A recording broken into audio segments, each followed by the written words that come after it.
মাননীয় মন্ত্ৰী মহোদয়ে স্কুটিৰ চাবি প্ৰদান কৰেছে। ধন্যবাদ জ্ঞাপন কৰিছোঁ।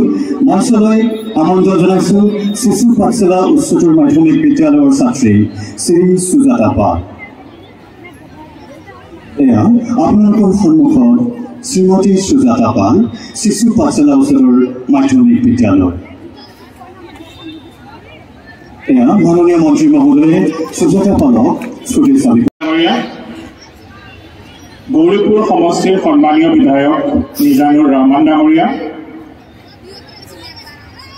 কমতাপুৰ অটোনমাছ কাউন্সিলৰ CEM জীৱেশ ৰয় ডাঙৰীয়া, বিশিষ্ট সমাজকৰ্মী তথা RTPS কমিশনাৰ বিমল অছৱাল ডাঙৰীয়া, ধুবুৰী গৌৰীপুৰ ডেভেলপমেণ্ট অথৰিটিৰ চেয়াৰপাৰ্চন দীপক সাহা ডাঙৰীয়া, বিশিষ্ট সমাজকৰ্মী প্ৰসেনজিৎ দত্ত ডাঙৰীয়া, ডিস্ট্ৰিক্ট এডমিনিষ্ট্ৰেশন তথা এডুকেশন ডিপাৰ্টমেন্টৰ বিভিন্ন বিষয়ববীয়াসকল, ধুবুৰী জিলাৰ বিভিন্ন বিদ্যালয়সমূহৰ পৰা অহা মোৰ মৰমৰ ছাত্ৰ ছাত্ৰীসকল, অভিভাৱকসকল, শ্ৰদ্ধাৰ শিক্ষাগুৰুসকল, মিডিয়াৰ ভাই বন্ধুসকল, আপোনালোক সকলোকে মই আজিৰ এই অনুষ্ঠানলৈ আদৰণি জনাইছোঁ।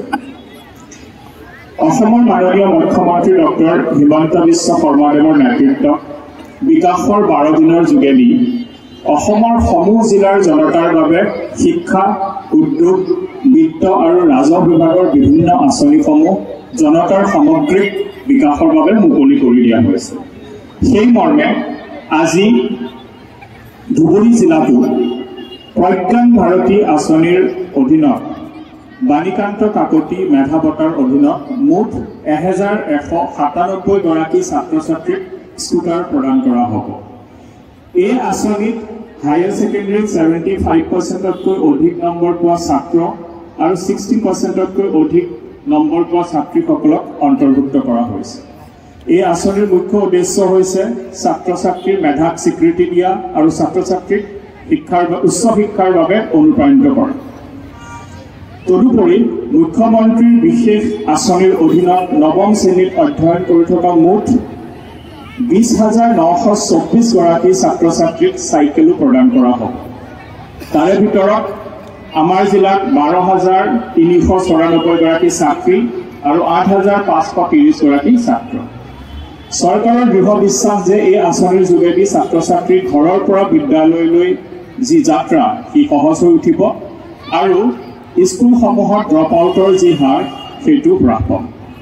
ইয়াৰ উপৰিও আনন্দৰাম বঁটাৰ অধীনত HSLC এক্সামিনেশ্যনত 75% বা তাতোতকৈ অধিক নম্বৰ পোৱা মুঠ 872 গৰাকী ছাত্ৰ ছাত্ৰীক DBTৰ যোগেদি ধনৰাশিও প্ৰদান কৰা হ'ব।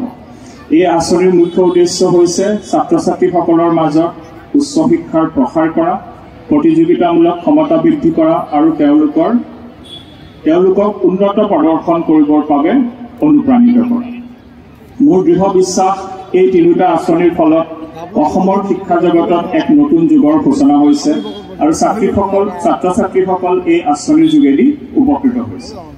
আমাৰ জিলাত য'ত চাইল্ড মেৰেজ আৰু গাৰ্ল চাইল্ড ষ্টুডেণ্টৰ ড্ৰপ আউটৰ প্ৰৱণতা বেছি, তাত এই আঁচনিসমূহে এক সুকীয়া স্থান লাভ কৰে বুলি মই ভাবোঁ। মই আৰু বিশেষ একো নকওঁ, আপোনালোক সকলো ইয়াত আহি উপস্থিত হোৱাৰ বাবে অশেষ ধন্যবাদ জনাইছোঁ। মাননীয় মন্ত্ৰী মহোদয় আজি গুৱাহাটীৰ পৰা আহি আমাৰ মাজত উপস্থিত হৈ আমাক অনুপ্ৰাণিত কৰাৰ কাৰণে ছাৰকো মই অশেষ ধন্যবাদ জনাইছোঁ। ধন্যবাদ। জয় হিন্দ, জয় ভাৰত।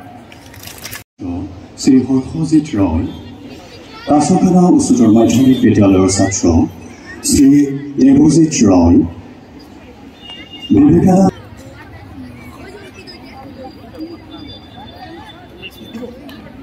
এয়া মাননীয় মন্ত্ৰী মহোদয়ে শ্ৰী শুভম শিৰক আনন্দৰাম বঁটা প্ৰদান কৰিছে। তেওঁ বিদ্যাপৰা বয়জ হায়াৰ ছেকেণ্ডেৰী স্কুলৰ ছাত্ৰ। মঞ্চলৈ আমন্ত্ৰণ জনাইছোঁ তালদবা উচ্চ মাধ্যমিক বিদ্যালয়ৰ ছাত্ৰী শ্ৰী অৰ্চিতা সাহা।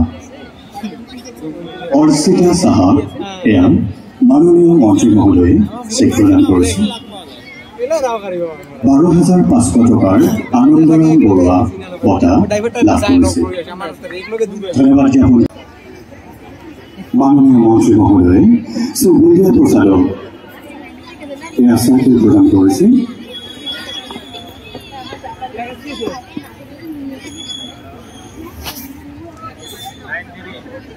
ধন্যবাদ জনাইছো সকলোকে। ধন্যবাদ জনাইছো মঞ্চত উপবিষ্ট সন্মানীয় বিশিষ্ট ব্যক্তিসকলক। আজি আমাৰ এই অনুষ্ঠানত বিশেষভাৱে উপস্থিত থকা অসম চৰকাৰৰ মাননীয় মন্ত্ৰী শ্ৰীযুত অতুল বৰা ডাঙৰীয়াই আনুষ্ঠানিকতা ৰক্ষা কৰি এই মঞ্চত 6গৰাকী মেধাৱী ছাত্ৰ ছাত্ৰীক স্কুটি প্ৰদান কৰিব। মাননীয় মন্ত্ৰী মহোদয়ৰ পৰা স্কুটিৰ চাবি গ্ৰহণ কৰিবৰ বাবে মঞ্চলৈ আমন্ত্ৰণ জনাইছো হালাকাৰা উচ্চতৰ মাধ্যমিক বিদ্যালয়ৰ ছাত্ৰী শ্ৰী সন্ধ্যা ৰয়। এয়া শ্ৰী সন্ধ্যা ৰয় হালাকুৰা উচ্চতৰ মাধ্যমিক বিদ্যালয়ৰ ছাত্ৰী।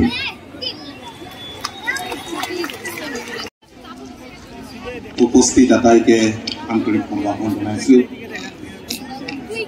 আৰু সন্মুখত বহি থকা খুব উৎসাহেৰে আনন্দেৰে মই মোৰ ছাত্ৰ ছাত্ৰীসকলক সুধিব খুজিছো কেনেকুৱা লাগিছে তোমালোকৰ?